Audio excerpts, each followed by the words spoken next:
day, my daughter came in. We're having this conversation like you do when you want to inspire your children to sort of, have some dreams and have some ideas. And we're sitting on the couch. And, because constantly these requests come into me, Mum, can I have $50? Mum, can I have $10? Mum, it's like every morning, it's like a cash hemorrhage out my wallet. I don't even leave the house. I've dropped $100. It's unbelievable. And so I say, look, it's time, there's no deposits going into the mummy bank. You're almost 16. It's time you got a job, sweetheart. And then my daughter looks at me, sweet, pandering, because she's already got 15 inches of eyeliner on at 8 o'clock in the morning. She goes, you know what, Mum? When I grow up, I'm not going to be one of those people that works. I'm going to be one of those people that has fun. Like, oh my God.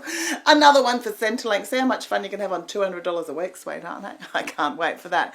It just does that whole concept of fun. And you're trying to explain to them that, that you can't just have fun all the time. It's impossible to live a life where you just have fun, fun, fun, fun. In fact, fun is only fun when there's boring stuff in between, because that makes fun funner. Fun endlessly becomes narcissistic and implodes on itself. Just look at poor old Amy Winehouse on that sort of downhill slalom ride straight to hell. I mean, look at, the balding 50-year-old you see in a nightclub trying to chat up 20-year-olds. It's just sad. It's not fun anymore. Look, my mother used to tell me the same thing. I actually remember thinking she was completely nuts. I mean, how could there be anything wrong with just wanting a life of fun? It just seems like the ultimate goal. There's all this fun out there. Why would you not want to do that? So, as I said, you have to do stuff. You can't just have fun. Look at Hitler. He had fun and did whatever he wanted to do.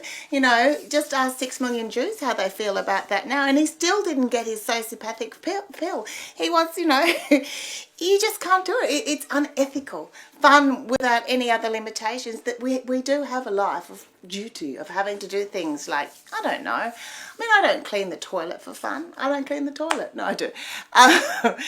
Filing your tax return, doing those boring, mundane, pedestrian things are part of your fabric of a life where there's fun and joy, but there's also duty and struggle, and somehow the balance is what makes it work. That you need it for your sense of self, for your sense of connection. Try telling this to a teenager. Totally glossed over by now. La la la. So, for me, it's like that Zed saying, it goes before enlightenment, chop wood, carry water.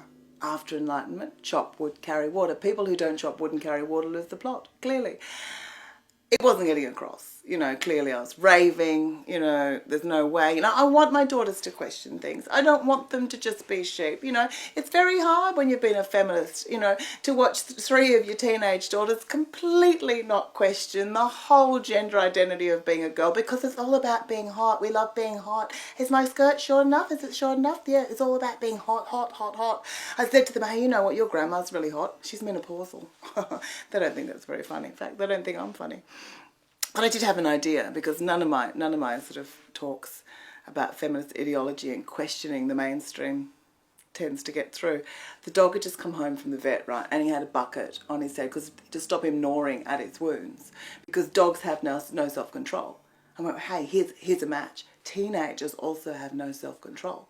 Why not get a bucket for teenagers? I put a bucket around their head, right, and everywhere else. Like the bucket for their head stops them, like just so they can't give fellatio. A bucket so they can't actually scull vodka at parties. Kind of like that kind of bucket, like that sort of like bucket. A bucket so they can't sort of, I don't know, put too much makeup on. Then we should have another bucket for their hands so they can't actually get onto Facebook or go tagging bus shelters or glass people. And then maybe finally the last bucket for their genitals. That's my bucket list.